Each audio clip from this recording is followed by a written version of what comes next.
Oi gente, tudo bem? No vídeo de hoje eu vou falar um pouco sobre o livro que eu me propus a ler nas metas de leitura, no último vídeo, que é o livro A Elite do Atraso, do G.C. Souza.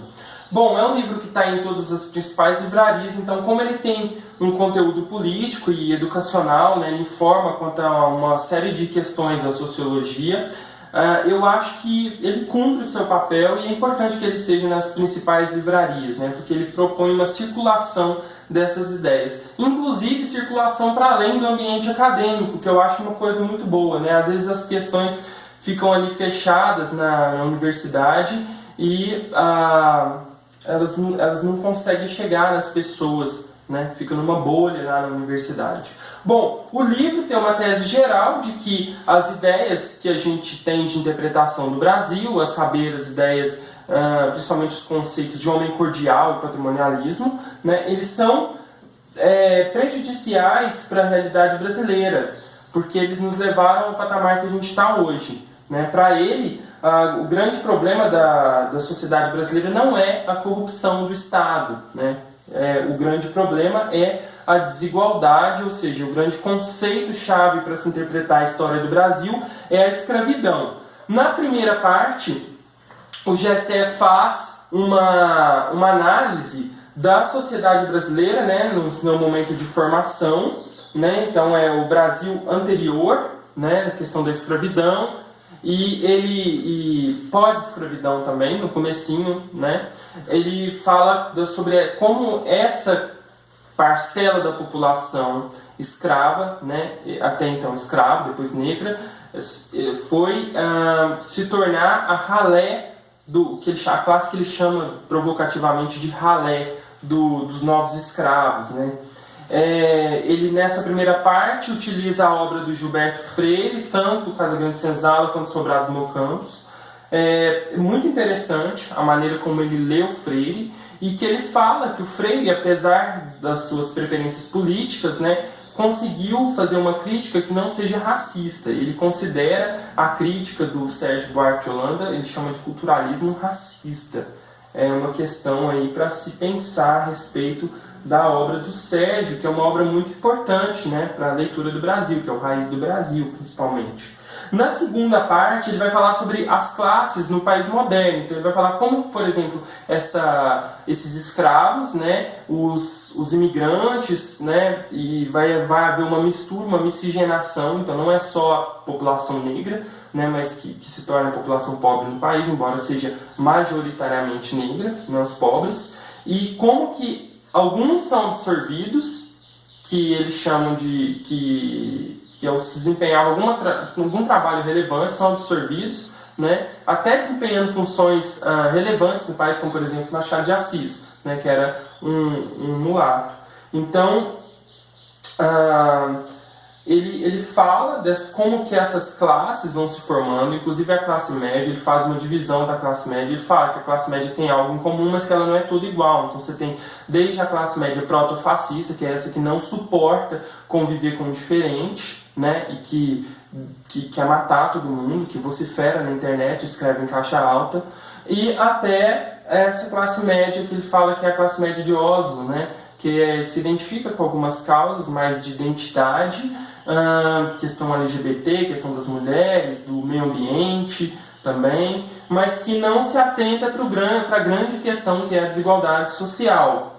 No terceiro capítulo, ele vai explorar então as consequências disso, né? Que ele trata da corrupção dos tolos e a corrupção real. A corrupção real para ele é a dívida pública, né? Que é uma espécie de corrupção legitimada em que as pessoas, né, os rentistas, as pessoas que vivem os acionistas, os grandes acionistas milionários, ganham dinheiro inclusive na crise, como por exemplo os bancos lucraram muito, o Banco Itaú lucrou muito no ano de 2015, aí, que estava no auge da crise econômica no Brasil.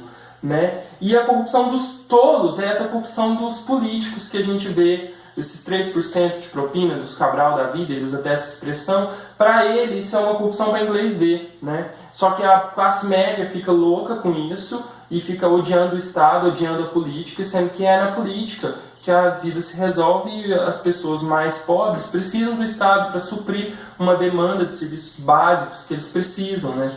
Eles têm necessidade para sobreviver, como saúde, educação e tal.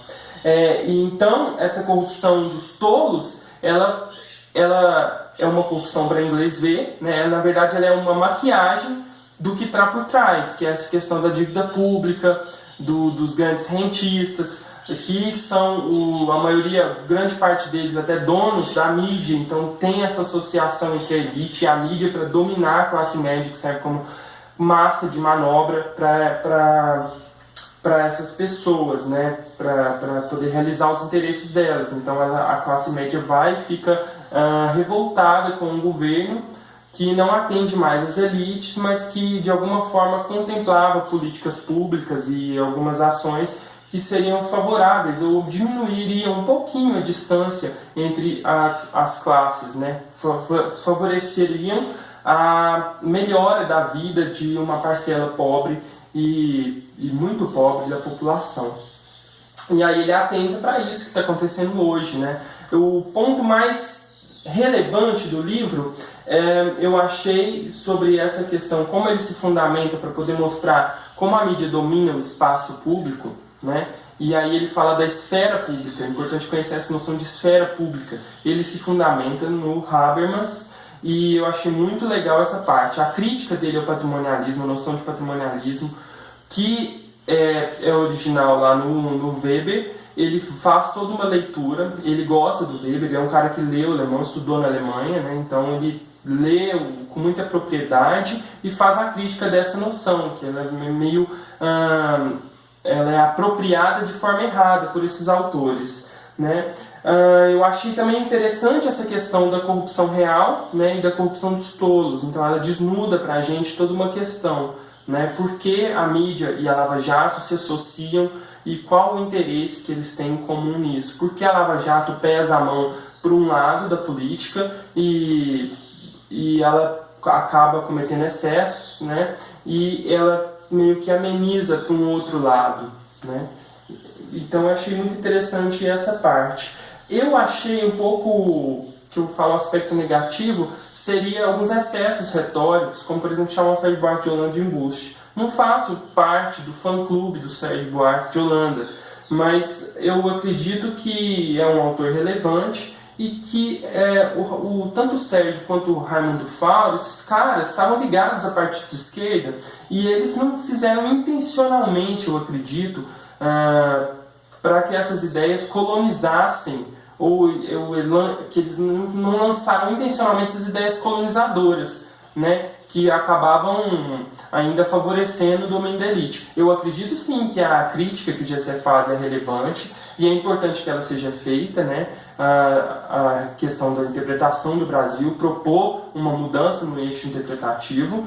Acho relevante essa questão, concordo com ele sobre o conceito de escravidão ser tão relevante quanto de corrupção, inclusive em função dessa noção de corrupção dos tolos e corrupção real, mas eu acho que não é intencional dos caras, então acho que às vezes ele mesmo pesou a mão, né? Mas o Gessé, pelo que eu vejo quando ele, por exemplo, chama a classe dos novos escravos, né, de ralé, ele sabe dessa dimensão do discurso e ele quer mesmo provocar, né? Ele quer afetar as pessoas que o leem, né? E de alguma forma ele afeta, ele cumpre a missão, né? E o livro está sendo debatido aí. De fato, você pode não concordar com a tese toda do Gessé, mas depois desse livro, ninguém vai poder ler os autores, né, que fundamentam a interpretação hegemônica do Brasil, que é essa de que a corrupção é o grande problema do país, de maneira sossegada, né? No mínimo vai ter que debater com o Gessé. É um livro para ser, sobretudo, debatido,